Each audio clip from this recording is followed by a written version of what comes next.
자, 역사를 가장 역사답게 황연필입니다.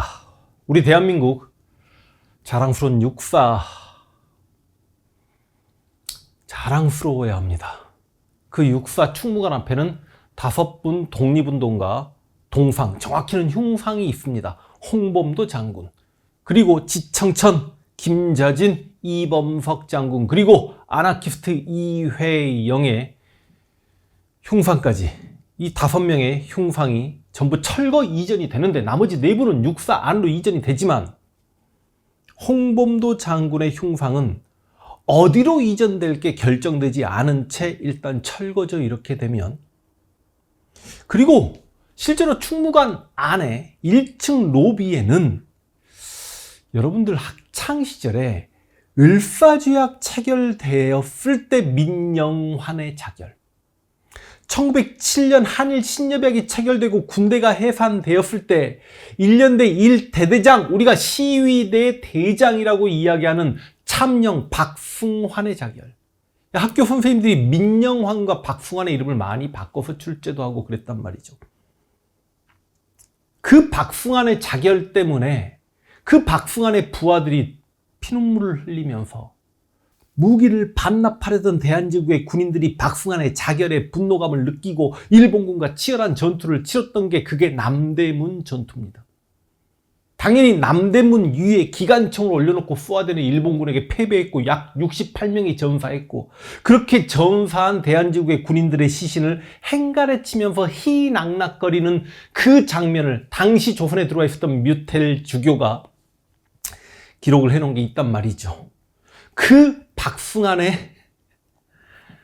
흉상 역시 옮겨진다고 합니다. 그리고 전 박근혜 정권 때 새롭게 만들어진 잠수함의 이름에 홍범도함이라고 명명했습니다만 그 홍범도함마저 이름을 새롭게 명명한다라고 자금의 대한민국 국무총리가 이야기합니다. 진짜 전라도 사투리로 욕 한번 하겠습니다. 연병들하고 있습니다. 그러면 새롭게 육사의 동상이 들어설 인물이 누구냐? 한때 백선엽이 거론됐습니다. 그냥 친일파 중에서도 거의 1급 친일파라고 생각하시면 됩니다. 간도 특설대 근무하면서 우리 독립군을 때려잡았다라고 스스로 자신의 자서전에 이야기했던 사람입니다. 아니, 육사의 뿌리가 우리 독립운동가들, 아니 육사는 대한민국 육사입니다. 근데 그 대한민국은 임시정부의 법통을 계승합니다. 그러면 대한민국의 육사는 우리 국가와 우리 민족을 지키는 그냥 전투 요원을 양성하는 게 아니라 군대 지도자를 양성하는 곳이기 때문에 그 뿌리가 자주와 독립이 돼야죠. 어찌 대한민국의 육사의 뿌리가 친일과 매국이 될 수는 없는 거 아닙니까? 이렇게 백선엽에 대한 비판의식을 갖는 분들이 또 많으셨고, 저도 조금 일조를 한 것 같습니다. 백선엽 후보에서 사라진 것 같습니다. 다행입니다. 그랬더니 이제 메가더 장군이 올라옵니다. 인천 상륙작전의 영웅 인정합니다. 그래서 인천의 자유공원에 메가더 동상이 있고 저도 그곳에 가서 사진도 찍었습니다. 아니, 메가더가 2차 세계대전의 영웅이고 실제로 한국전쟁에서도 유엔군을 이끌고 인천 상륙작전을 해가지고 반격을 했던 것도 사실이지만 전략 전술적 차원에서 북진을 너무 빨리 급하게 하는 바람에 약간의 전선 상황이 꼬였고, 그로 인해서 미국 대통령 트루먼에게 해임당하면서 노병은 죽지 않는다, 잠시 물러날 뿐이다, 이런 멘트를 남긴 걸로 유명하지만 실제로 또 메가더가 일본 천황제를 유지시키고 천황을 전범 재판에 세우지 않은 인물이기도 하기 때문에 우리 입장에서는 또 찬반이 있을 수도 있죠. 그러나 분명히 한국전쟁의 영웅인 건 사실입니다. 그런데 메가더를 우리가 외국의 전쟁 영웅으로, 그리고 우리를 도와줬던 인물로 충분히 인정할 수 있지만 왜 우리 대한민국 육사에 외국 장군의 동상을 세운단 말입니까? 왜 그렇게 사대적입니까? 아니, 임진왜란 끝나고 당시 명나라 만력제, 고려천자라고 일컫는 명나라 역사상 최고의 암군이죠. 그 만력제 가묘를 만들고 저기 괴산의 화양서원에 그 가묘 만동묘 만들고 제일 올리고, 조선의 숙종은 당시는 경복궁이 없었던 시절이니까 창덕궁이 조선의 법궁이었단 말이죠. 창덕궁 뒤에 대보단을 만들고 명나라 황제들에 대한 제사를 올리고, 조선의 사대부들은 조종암이라고 해가지고 숙명사상 관련 글이나 써받고 있었으니 이래서 조선의 씹선비 소리 듣는 거 아닙니까? 왜 그렇게 사대적입니까? 그래서 메가더도 이제 잠시 좀 흔들리는 것 같습니다.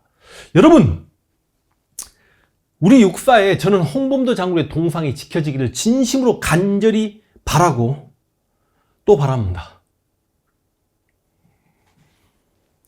지금 대한민국의 경찰청 그리고 중앙경찰학교 경찰대학에는 김구 주석의 동상이 있습니다. 1919년 상해 임시정부가 처음 만들어질 때 김구 선생님께서 초대 경무국장이셨습니다. 아니, 경무국장인데 밑에 경찰이 한 명도 없죠. 대한민국 제1호 경찰이었단 말이죠. 그래서 우리 경찰들은 그렇게 김구를 우리 1호 경찰이다, 김구 선생님을 자랑스럽게 생각하고 경찰대학에 가면 김구 도서관도 있습니다. 5.18 광주 민주화 운동 때 당시 12.12 군부 쿠데타 세력, 전두환 세력이 전남에 광주의 경찰들을 이용해서 시민들을 진압하려고 하니 당시 전남 경찰청장이었던 안병아 치안감이, 야, 우리는 광주 시민을 지켜야 되는 경찰인데 어찌 우리가 광주 시민에게 청구를 겨룰 수 있냐, 모든 경찰들은 경찰복을 벗고 집으로 돌아가. 그래서 신군부 쿠데타 세력으로부터 모진 고문을 당하고 일찍 돌아가십니다. 우리가 이런 분들 기려야 되지 않겠습니까? 그래서 전남 경찰청에는 안병아 치안감의 동상이 있죠. 1980년 광주 5.18 민주화 운동 당시에 인사참모 차장이어서 훈장을 수여하는 직에 있었지만 당시 전두환과 노태우 등의 광주 학살자들에게 훈장을 수여하라는 그 명령을 받들 수 없다. 군인이 훈장을 받는 건 적과 싸워서 큰 공을 세웠을 때 받는 게 바로 무공훈장인데 어찌 민간인에게, 더군다나 우리 대한민국의 민간인에게 총구를 겨누고 훈장을 그들에게 수여할 수 있단 말이냐. 나는 그렇게 훈장을 전두환 노태우에게 주느니 군복을 벗겠다라고 했던 박경석 장군님 같은 훌륭한 대한민국의 장군께서는 지금도 생존해 계십니다. 연세가 91세입니다. 제가 어제 전화를 받았습니다. 이 홍범도 장군의 흉상을 치우는데 처절하게 분노하십니다. 이 박경석 장군께서는 우리나라 육사 2기지만 육사가 4년제로 바뀌었던 첫 번째 육사 생도입니다. 그리고 대한민국 군인의 가장 큰 어른이십니다. 그 박경석 장군께서 저희와 함께 정의와 불이라는 책을 내셨습니다. 어제 참 당신께서 연세가 너무 많으셔서 주변에 이제 책을 사줄 사람이 많이 없어서 책을 많이 판매하지 못하니 미안하다. 자신의 일생 에세이집을 담았습니다만 저희 역시 이 박경석 장군님의 책을 대놓고 막 대중들에게 언젠가는 이 박경석 장군님의 글을 대중들이 읽을 날이 올 거라고 생각해서 제가 그렇게 무리하게 저희 역사 바로잡기 연구소에서 이 책을 냈노라라고 말씀드리지 않았습니다. 이랬던 박경석 장군님께서 어제 당신이 생각하는 대한민국의 가장 자랑스러운 군인은 김홍일 장군과 최명신 장군이다. 제가 김홍일 장군은 분명히 영상도 찍었죠. 아니, 오성 장군이라고 해가지고 중국에서 중국군 군복을 입고도 별을 달았습니다. 윤봉길 의거 당시 윤봉길 독립운동가에게 폭탄을 만들어주신 분이시기도 합니다. 그리고 대한민국에서 장성이 되셔서 한국전쟁 당시 한강 방어선을 형성하고 대한민국을 살린 분이시죠. 진보와 보수에서 마다할 수 없는 분이다. 그리고 최명신 장군이란 분이 계신다라고 또 박경석 장군님께서 이야기하셨습니다. 우리 다 알죠. 한국전쟁의 영웅이기도 하고 베트남전, 월남전의 영웅이시기도 하고, 이 베트남전, 월남전의 영웅이었던 최명신 장군께서는 살아생전에 내가 만약에 죽게 되더라도 베트남전에 참전했던 저 수천 명의 장병들이 베트남에서 전사했는데 내가 장군 묘역에 따로 묻힐 수 없다. 나 그들과 함께 묻히겠다. 저희 현충원에 갈 때마다 최명신 장군 묘 찾아뵙고 인사드립니다. 이렇듯 훌륭한 분들이 많이 계십니다. 물론 김홍일 장군의 동상은 전쟁기념관에 있습니다. 물론 그 전쟁기념관에는요, 우리 최초의 해군 제독으로 일컬어지는 손원일 제독, 그리고 훈련 도중에 수류탄 오발 사고가 있어서 부하들이 다칠까봐 그곳에 뛰어들어서 혼자 순국하신 강제구 소령의 동상도 있습니다. 그러니까 이렇게 훌륭한 장군들이 우리에게 많을진데 어찌 우리 육사에 백선엽 같은, 그리고 외국인 장군의 동상이 세워져야 된단 말입니까?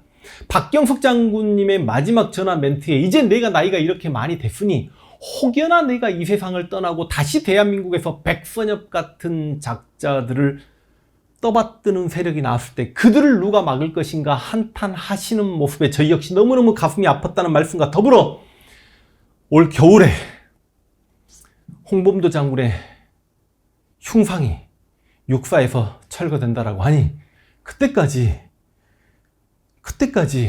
정말 저희가 할 수 있는 최선의 힘을 다해서 홍범도 장군을 지켜드려야 되겠다라는 말씀과 더불어 강의 마무리하겠습니다.